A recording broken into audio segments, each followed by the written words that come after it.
कोकणातील प्रत्येक अपडेट जाणून घेण्यासाठी आजच माझे कोकणच्या सोशल मीडिया प्लॅटफॉर्मला लाईक, फॉलो आणि सबस्क्राईब करा।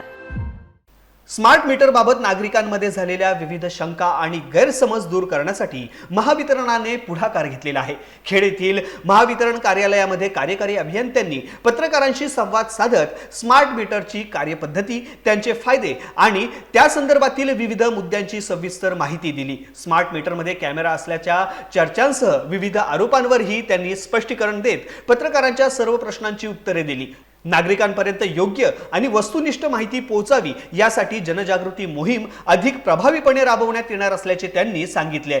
याचाच भाग म्हणून LED व्हॅनच्या माध्यमातून माहितीपर चित्रफित दाखवत नागरिकांमध्ये स्मार्ट मीटरबाबत जनजागृती निर्माण केली जाणार असल्याची माहितीही यावेळी देण्यात आली।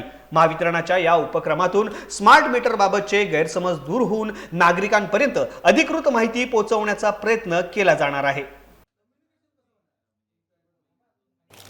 माझ्याकडे हे एक जिनस कंपनीचं सिंगल फेस स्मार्ट मीटर आहे। या स्मार्ट मीटरमध्ये कोणत्याही प्रकारचा कॅमेरा नाही, कॅमेरा अजिबात नाही। याला फक्त एक कम्युनिकेशन पोर्ट असतो जो या काळ्या झडपेने झाकला गेलेला आहे। हे कम्युनिकेशन पोर्ट दिसतो। या कम्युनिकेशन पोर्टला आम्हाला याच्यातला डाटा घेणे किंवा याच्यात काही सुधारणा असेल, काही सॉफ्टवेअरचा अपडेट असेल तर तो अपडेट करणे एवढाच त्याचा उपयोग आहे। इतर वेळेस ही काळी झडप लावलेली असते। याच्यात कोणत्याही प्रकारचा कॅमेरा नाही।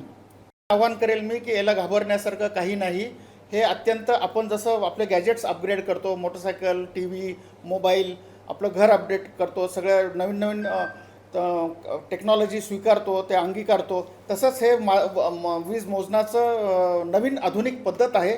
आणि जे काही मी पुन्हा पुन्हा सांगेन की जे काही दरसंख्येमधले जे काही बारकावे असतात ते फार माणसांना समजणं थोडंसं अवघड नाही आहे, पण खूप लक्ष देऊन समजून घ्यावं लागतं। तर हे सगळे प्रकारचे सॉफ्टवेअर प्रोग्राम याच्यात असतात आणि त्यांनी जे काही शिस्त पाळली, पॉवर क्वालिटी व्यवस्थित ठेवली, त्याचे जे काही पॉवर फॅक्टर व्यवस्थित ठेवलं, तर हार्मोनिक्स कंट्रोलमध्ये ठेवले, तर हे जे काही सगळे आमचे जे काही मार्कर्स आहेत, पॉवर क्वालिटीचे मार्कर्स आहेत किंवा युजिंग करण्याचे मार्कर्स आहेत, ते मार्कर्स जर का त्यांनी चांगले ठेवले तर त्याला खूप इन्सेंटिव्ज देतात आणि ते इन्सेंटिव्ज किती द्यावे, कसे द्यावे हे मोजण्यासाठी या मीटरशिवाय पर्याय नाही।